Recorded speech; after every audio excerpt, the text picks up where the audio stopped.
लीजिए स्टूडेंट, अब आपके सामने कक्षा 9वीं हिंदी का अभ्यास प्रश्न पत्र सेट नंबर ए लेकर के आ चुका हूँ। देखिए, हमारे द्वारा दो सेटों में प्रश्न पत्र को बनाया गया है, सेट नंबर 1 और सेट नंबर 2। अगर आप दोनों सेटों को बहुत अच्छे से प्रिपेयर करते हैं, फिर आप मध्य प्रदेश के किसी भी स्कूल, किसी भी जिले से क्यों ना हो, 100% मार्किंग देखने को मिलेगा और बहुत सारे क्वेश्चंस आपके इसी अभ्यास प्रश्न पत्र से ही आपके परीक्षा में देखने को मिलेगा। इस वीडियो को मैं स्टार्ट करूं उसके पहले एक छोटी सी कहानी सुन लो। जो आज मेरे साथ घटना घटी है उसको मैं एकदम रियल आपके सामने शेयर करने वाला हूं। देखिए स्टूडेंट, क्या हुआ कि शाम का वक्त था। एक बहुत गोलू सा लड़का, मोटू सा लड़का मेरे घर के सामने टहल रहा था। तो मैं भी बाहर निकला घर से टहलने के लिए। जैसे ही उसने मुझे देखा तो बोला, भैया भैया सुनिए सुनिए सुनिए, मुझे ना आपसे एक काम था। मैं आपके घर आने ही वाला था और अच्छा हो कि आप बाहर आ गए। मैं बोला, बताओ भाई क्या काम है। वो बोला, भैया एक बात बताइए, आप जो क्वेश्चन पेपर अपलोड करते हैं उसमें लिखा होता है अभ्यास प्रश्न पत्र, और अगर अदर यूट्यूब चैनल में हम देखते हैं तो वो तो लिखते हैं कि 100% असली पेपर है, रियल पेपर है, 101% रियल है, नहीं आया तो मैं फांसी लगा दूंगा, मुझे जिंदा जला जाना, मैं काट डालना, ऐसा लिखते हैं। और कोई कोई चैनल में कोड भी लिखा होता है। तो क्या भैया उनका पेपर सही होता है? मैं बोला, देख यार, उनका पेपर सही है या गलत है इसको तू अभी समझ जाएगा एक छोटे से एग्जाम्पल के थ्रू। तेरे को तो पता है ना कि अभी कहीं पेपर बना नहीं है, और यूट्यूब चैनल में जो पहले से डाल रहे हैं वीडियोस को और लिख रहे हैं 100% रियल पेपर, तो जब स्कूल में बना नहीं है तो उनको पेपर कहाँ से मिला? इसका मतलब पेपर फेक है। और अगर तेरे को फिर भी भरोसा नहीं है ना, तो किसी एक चैनल का तो स्क्रीनशॉट लेके रख ले, उसके पूरे पेपर का स्क्रीनशॉट लेके रख ले, और जिस दिन तेरा पहला पेपर हो उस दिन तू मिला लेना। अगर एक भी प्रश्न फंस जाए तो फिर तू बताना मुझे। भाई एक दो तो फंस सकते हैं, बाकी मोस्टली क्वेश्चंस नहीं फंसेंगे, क्योंकि वो पेपर को बनाते हैं रियल के जैसे दिखता है और आपको समझ नहीं आता कि रियल है कि फेक है। तो मैं आपको क्लियर कर देता हूं, वो सारे के सारे क्वेश्चन पेपर फेक रहते हैं। रियल बोल करके उस पर वीडियोस बनाई जाती हैं। समझ गए? तो चलिए स्टूडेंट, इस अभ्यास प्रश्न पत्र को स्टार्ट करता हूं। इसका first part already middle education में अपलोड है, ये हमारा सेकंड पार्ट होने जा रहा है। इसमें हम कवर करेंगे प्रश्न क्रमांक 6 से लेकर के आगे के प्रश्न और उत्तर को। हमारा छठवां नंबर कहता है, दिए गए शब्दों के अर्थ सहित वाक्य बनाइए। मतलब इसका अर्थ लिखना है पहले शब्द का, फिर हमें क्या करना है, वाक्य को बनाना है। यहाँ पर पहला शब्द कहता है मृदुभाषी, दूसरा शब्द कहता है सम्माननीय, तीसरा कहता है बाहुबल, और चौथा कहता है अंतरात्मा। तो इसके लिए हमें जाना पड़ेगा अपने एड ग्रेड में, क्योंकि एड ग्रेड से बहुत सारे प्रश्न आते हैं। तो एड ग्रेड में जैसे हम गए पेज नंबर 20 में, तो ये यहाँ पर कुछ शब्द दिए गए हैं। जैसे सम्माननीय मतलब होता है इज्जत करना, आदर करना, हमारे शिक्षक सम्माननीय होते हैं। नेक्स्ट देखते हैं, बाहुबल मतलब ताकतवर, रावण बाहुबल था। अंतरात्मा मतलब आत्मा की आवाज सुनना, तो व्यक्ति को अंतरात्मा की बात या आवाज सुननी चाहिए। इस प्रकार से कंप्लीट होता है। नेक्स्ट इसी के में क्या पूछा गया है कि कुछ विराम चिन्ह दिए गए हैं, जैसे देख लो यहाँ पर अर्ध विराम और पूर्ण विराम, ठीक है, डबल इन्वर्टेड कामा। तो इसका प्रयोग करके हमें सेंटेंस को लिखना है। तो देखो भाई, सबसे पहले ये वाला दिया गया तो इसे कहते हैं अर्धविराम। तो इसका चिन्ह ऐसे लगेगा, राम तुम किताब पढ़ो, अर्धविराम का चिन्ह लगाओ, कॉपी में भी लिखो। ठीक। अल्पविराम की बात करता हूं तो कविता, फिर लगाओ अल्पविराम, फिर मोना स्कूल जा रही हैं। और उद्धरण चिन्ह इसे बोलते हैं, जिसे बोलते हैं डबल इन्वर्टेड कामा, हिंदी में कहते हैं उद्धरण चिन्ह। तो ये रहा इसका, यहां से चिन्ह लगाओगे और यहाँ पे जाके कंप्लीट करोगे। ठीक, इस प्रकार से भी कंप्लीट होता है। चलिए आगे बढ़ते। नेक्स्ट कहता है, यथा स्थान उचित विराम चिन्ह का प्रयोग करना है। क्या ये आपका कुत्ता है? तो क्या है ना, इसलिए अंतिम लगेगा क्वेश्चन मार्क। ठीक है। अरे तुम कहाँ जा रहे हो? तो अरे के बाद लगा दो विस्मयादिबोधक चिन्ह, खत्म। इस प्रकार से तुम्हारा उत्तर कंप्लीट होता है। नेक्स्ट कहता है कि मिलते जुलते अर्थ के युग्म बनाइए। मिलते जुलते अर्थ के युग्म बनाना है, जोड़ा बनाना है। ठीक है। तो चुप का क्या हो जाएगा? तो चुप का चाप हो जाएगा। ठीक, बाकी मैं दिखा देता हूँ, ये देखो, चुप का हो जाएगा चाप, लंबा का हो जाएगा चौड़ा, ठीक का हो जाएगा ठाक, और यहाँ पर नेक्स्ट क्या कहता है, अचार, अचार का हो जाएगा विचार। ठीक, इस प्रकार से आपको मिलाना था। नेक्स्ट कहता है आठवां नंबर कि निम्नलिखित शब्दों का संधि विच्छेद कीजिए। तथा धन एव है, सुधन आगत है, सुरधन ईस है। तो तथा धन एव का हो जाएगा तथैव, सुधन आगत का हो जाएगा स्वागत, और सुरधि ईस का हो जाएगा सुरेश। ठीक, यही हो जाएगा इसका सही उत्तर। बाकी फिर भी मैं दिखा देता हूं, यहाँ पर ये भी आपके एड ग्रेड से ही पूछा गया है। आपके एट ग्रेड से बहुत सारे क्वेश्चन आने, इस चीज़ को ध्यान रखिएगा, ठीक है। और अच्छे से एट ग्रेड को पढ़ लेना, डेफिनेटली तुम अच्छा कर पाओगे। तो ये रहा जी इसका आंसर, देख सकते हैं।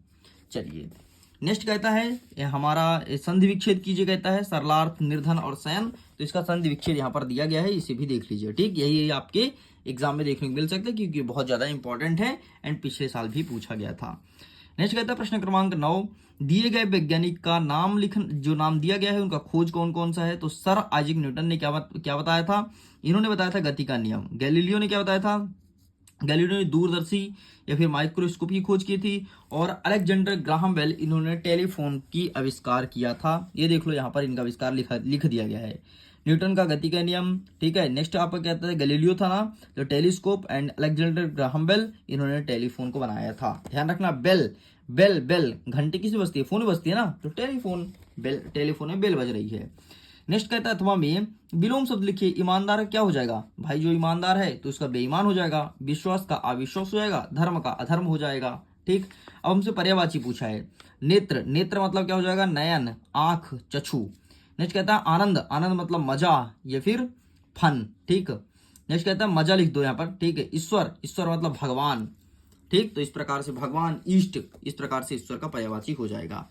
नेक्स्ट कहता है कि शब्द युग्म का अपने सरल शब्दों में प्रयोग कीजिए। ये चीज बोला गया है, तो आइए इसका आंसर दिखा देते हैं कि सरल शब्दों में प्रयोग करके किस प्रकार से लिखना है। ये रहा भाई साहब, क्या क्या दिया गया है पहले देख लो। यहाँ पर दिया गया है अगम दुर्गम, अभिमान अहंकार, अस्त्र शस्त्र। तो ये रहा अगम दुर्गम का, ये रहा अभिमान अहंकार का, और ये रहा अस्त्र शस्त्र का, ठीक। तो आप इसका स्क्रीनशॉट ले लो, यही आपको लिख करके आना है एग्जाम में। चलिए एंड अच्छे से प्रिपेयर कर लेना। नेक्स्ट कहता है अपने रुचि के बारे में लिखो। भाई आपको क्या पसंद है, अपने रुचि के बारे में आपको कितने लाइन लिखनी है, 4 लाइन लिखनी है। तो इसके लिए मैं दिखा देता हूँ, कुछ मैं फोटोज रखा हूँ क्लिक करके, ठीक है, इंटरनेट से निकाला हूँ बहुत अच्छे अच्छे, वो दिखा देता हूँ ताकि आप भी अपने रुचि के बारे में लिख पाएँ। तो जस्ट वेट, मैं आपके सामने प्रेजेंट कर रहा हूँ, ये रहा जी, ठीक। यही आपको लिख करके आना है, देख लीजिए। और बाकी जो भी आपका शौक है आप अपने हिसाब से भी लिख सकते हो। यहाँ पर कई सारे पॉइंट दिया गया है, तो आपको जो अच्छा लगे वो लिख दीजिएगा, ठीक। ले लो फोटो। चलिए अच्छा सुनो, अगर आपने अभी तक इसके पीडीएफ को डाउनलोड नहीं किया है तो लिंक डिस्क्रिप्शन बॉक्स में है, जाइए जाकर के इसी क्वेश्चन पेपर के पीडीएफ को आसानी से डाउनलोड कर सकते हैं। आगे कहता है अथवा में अपने प्रिय शिक्षक के बारे में लिखो। तो इनका भी मैं ले आया हूँ प्रिय शिक्षक का, तो आप इसका भी देख लो, 4 लाइन आपको अच्छे से प्रिपेयर करनी है, रट डालना, ठीक है। नेक्स्ट कहता है प्रश्न क्रमांक 12 कि कारक किसे कहते हैं, ठीक। कारक के बारे में पूछा गया है कि कारक किसे कहते हैं। तो ये रहा आपके सामने इसका आंसर। संज्ञा या सर्वनाम की जिस रूप से क्रिया तथा वाक्य के अन्य शब्दों के साथ उसका संबंध जाना जाए उसे कारक कहते हैं। और कारक चिन्ह कई प्रकार के होते हैं, तो कारक बस ध्यान रखो, डेफिनेशन एग्जाम में पूछा जा सकता है। चलिए आगे बढ़ते, नेक्स्ट हमारा क्या कह रहा है, अथवा। अथवा कह रहा है कि आपकी शाला में अगर हेलन किलर की तरह कोई विद्यार्थी है तो आप इसका सहयोग कैसे करेंगे। तो इसका आंसर आप सभी स्टूडेंट गूगल से फाइंड कीजिए एंड कमेंट सेक्शन में लिखिएगा जरूर। मैं आपके आंसर्स को चेक करूंगा, अगर कोई स्टूडेंट सही आंसर देता है तो मैं उसके कमेंट को हार्ट दूंगा ताकि आप भी देख सकें। बाकी अगर इसका आंसर देखना है तो अपने 8th ग्रेड के पेज नंबर 37 में जाइए, यहाँ पर प्रश्न पूछा गया है, यहीं पर इसका आंसर लिखना है।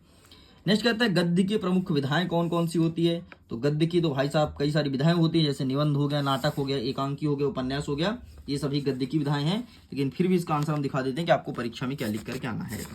जस्ट वेट, ये रहा, देखिए निबंध, कहानी, नाटक, एकांकी, उपन्यास, ये सारी गद्य की विधाएं हैं, ठीक, ये लिखा है। चलिए नेक्स्ट हटाते हैं इसे। अथवा कहता है कि राहुल संख्या कृत्यन की 2 रचना लिखते हुए भाषा शैली लिखना है। तो ये रहा भाई साहब राहुल जी के बारे में, तो आप इसका स्क्रीनशॉट ले लो, भाषा शैली, और यहाँ तक लिख के कंप्लीट करना है। चलिए साइड करते हैं। नेक्स्ट कहता है कि कांजी हाउस में कैद पशु की हाजिरी क्यों ली जाती थी। तो इसलिए लेते थे ताकि कोई मिस ना हो जाए, कोई जीव जंतु, ठीक है, इसीलिए हाजिरी लेते थे और टाइम टाइम से हाजिरी लिया करते थे। तो ये रहा इसका आंसर, आप इसका स्क्रीनशॉट ले सकते हैं।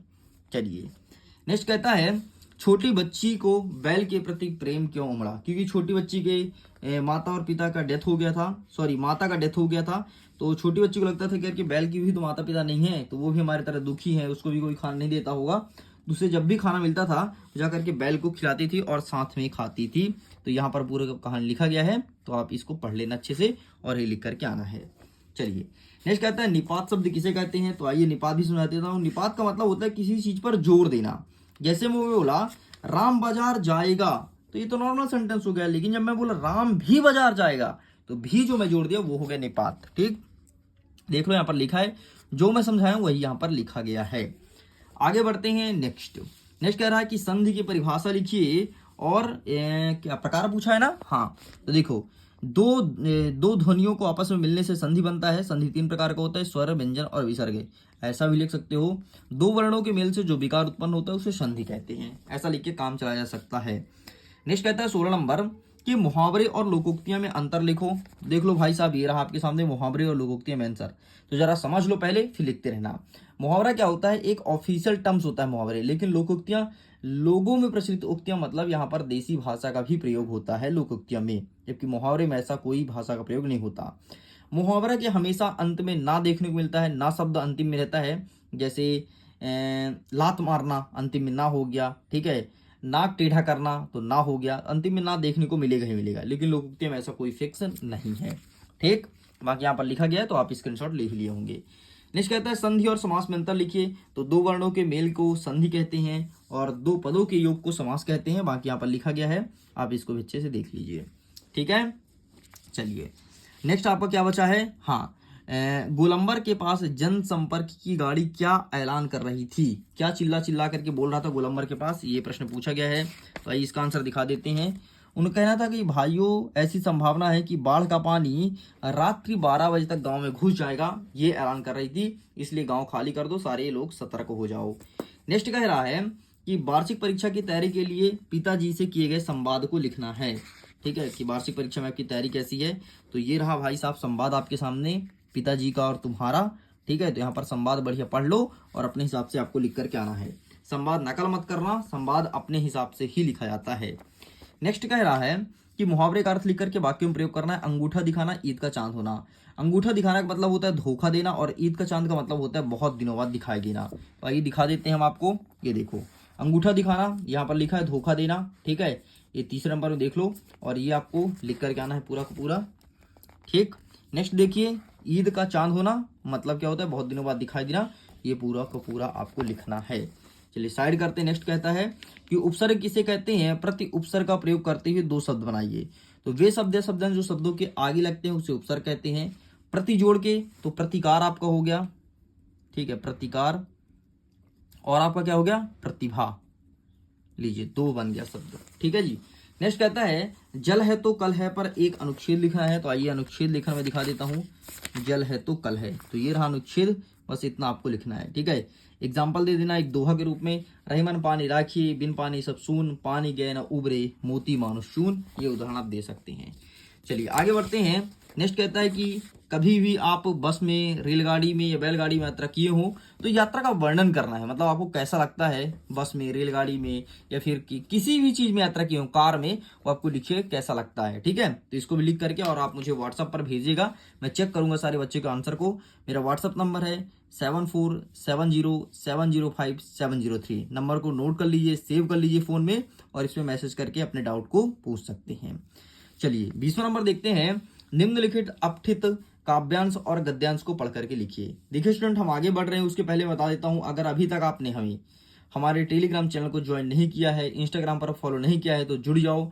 टेलीग्राम पर आपको इस क्वेश्चन पेपर का PDF भेज दिया जाएगा विथ सॉल्यूशन, ठीक है, वहां पर सेंड कर दूंगा। बाकी इंस्टाग्राम पर कौन कौन से क्वेश्चंस एग्जाम में देखने को मिलेगा, वहां पर कुछ क्वेश्चंस गेस करके और वीडियोस बनाए जाते हैं। नेक्स्ट कहता है कि गद्यांश को पढ़ना है, काव्यांश को पढ़ना है और प्रश्न को उत्तर देना है। तो क्या कह रहा है? निजी भाषा उन्नति अहो, सब उन्नति के मूल, बिन निजी भाषा ज्ञान के मिटे न होई हो कुसूल। इक भाषा इक जीव, इक मित सब घर के लोग, तब बनत है सबन सो, मिटत मूढ़त सूग। उपयुक्त गद्यांश का उचित शीर्षक क्या है? तो इसका भाषा शीर्षक हो जाएगा। क्या? भाषा। नेक्स्ट कहता है कि इसका पद्यांश का भाव अपने शब्दों में लिखिए। तो पद्यांश का भाव ये कह रहा है कि सभी व्यक्तियों को भाषा का ज्ञान होना चाहिए। अगर भाषा का ज्ञान नहीं है तो व्यक्ति एक मूर्ख के समान है, ये कहना चाहता है। नेक्स्ट कहता है कवि के अनुसार मूर्खता और सुख किस प्रकार मिटता है? तो मूर्खता मतलब होता है मूर्खता, तो मूर्खता मिटता है पढ़ाई करके। और शोक कब मिटता है? तो शोक मिटता है आपको भाषा को सीख करके, ठीक। इस प्रकार से आपको लिखना है। चलिए नेक्स्ट क्या कहता है? अथवा। अथवा में फिर से एक गद्यांश दिया है और इसके प्रश्न का उत्तर देना है। हमारा गद्यांश कहता है कि समाजवाद एक सुंदर शब्द है, ठीक है। जहां तक मैं जानता हूं समाजवाद में समाज के सारे सदस्य बराबर होते हैं, ना कोई नीचा और ना कोई ऊंचा होता है। किसी आदमी के शरीर में सिर इसलिए ऊंचा नहीं है कि वह सबसे ऊपर है, और पांव के तलवे इसलिए नीचे नहीं है कि वे जमीन को छूते हैं। इस तरह मनुष्य के शरीर के सारे अंग बराबर हैं, उसी प्रकार समाज में सभी मनुष्य समान है। यही समाजवाद है। उपरोक्त गद्यांश का उचित शीर्षक क्या है? समाज। ठीक, इसका सारांश क्या मतलब, ये जो पढ़े हो इसको अपने शब्दों में लिखना है। और समाज में महत्व की बातें क्या है? तो यही है कि समाज में सभी व्यक्ति समान है। ठीक, ये आंसर लिखना है, समाज में सभी व्यक्ति समान है, ये महत्व की बातें। तीसरा नंबर पॉइंट ये लिखेंगे। चलिए आगे बढ़ते हैं। नेक्स्ट कहता है 21 नंबर। 21 कहता है कि अपनी कक्षा में अपने प्रिय मित्र के पढ़ाई से संवाद लिखना है। मतलब प्रिय मित्र से पढ़ाई संबंधित बातचीत कर रहे हो तो उसका संवाद क्या होगा? तो ये यहाँ पे लिखा गया है, देख लो, पढ़ करके अपना भाषा में लिख देना। नेक्स्ट कहता है 22वां नंबर, मित्र को जन्मदिन पर बधाई पत्र देना है। और नेक्स्ट कहता है कि अपने मित्र को प्रवीण सूची में प्रथम स्थान प्राप्त करने का बधाई पत्र देना है। मतलब आपके दोस्त का बर्थडे था तो उसको बधाई पत्र दीजिए। बधाई पत्र किस प्रकार से देंगे मैं दिखा देता हूं, और वैसे ही बधाई पत्र आपको लिख करके आना है। तो लीजिए स्टूडेंट, इस प्रकार से लिखेंगे। ये लिखेंगे स्कूल का नाम, ठीक है, फिर कहाँ के हैं आप, दिनांक लिखेंगे और अपने दोस्त का नाम लिखेंगे, और इस प्रकार से पूरा लिखेंगे। स्क्रीनशॉट ले लीजिए, अच्छे से पढ़ लीजिएगा। रुकिए 1 सेकंड से हटा देता हूँ। हाँ, अब देखिए ये इतना लिख करके आना है। यहाँ पर अपना नाम लिखिएगा, जहाँ पर आकाश लिखा वहाँ पर आप अपना नाम लिख दीजिएगा। ठीक, नेक्स्ट इसी के अथवा में क्या कहता है कि प्रवीण सूची बनाने पर, ठीक है, तो ये देखो इस प्रकार से लिखोगे 50 हिल्स रोड भोपाल, ठीक है, फिर दिनांक लिखोगे, फिर मेरे प्रिय मित्र, अपने प्रिय मित्र का नाम लिखोगे, बाकी कहानी लिखोगे, और इस प्रकार से एंड करोगे अपना नाम लिख करके। कंप्लीट। नेक्स्ट कहता है हमारा 23वां नंबर। यहाँ पर 23 के स्थान पर 30 हो गया है, देखो प्रिंट मिस्टेक हो गया। ठीक है, इसमें कहता है कि रूपरेखा सहित निबंध लिखना है। तो मेरी प्रिय पुस्तक पर्यावरण प्रदूषण, जीवन में खेल का महत्व, आदर्श मित्र। तो देख लो यार, अब ये बुक में अंतिम में होगा ही होगा। ठीक है, तो एक मैं दिखा देता हूँ कौन सा है प्रिय पुस्तक। ये देख लो, प्रिय पुस्तक के ऊपर यहाँ पे लिखा गया है। ठीक है, तो आप भी कोई एक प्रिपेयर कर लेना, पढ़ लो, अभी से बहुत समय है, ताकि एग्जाम में लिख पाओ। और इधर उधर मत भटको, मॉडल प्रश्न पत्र से ही पूरे क्वेश्चन आएगा, इस बात की मैं गारंटी देता हूं, और इसके बाहर एक भी क्वेश्चन नहीं जाएगा। वीडियो अगर पसंद आया हो तो वीडियो को लाइक कीजिए, अपने दोस्तों के साथ शेयर कीजिएगा। पहली बार चैनल को सब्सक्राइब जरूर करना। जल्द ही मिलते हैं हम कक्षा 9वीं के हिंदी के सेट नंबर 2 के साथ। Okay, bye bye.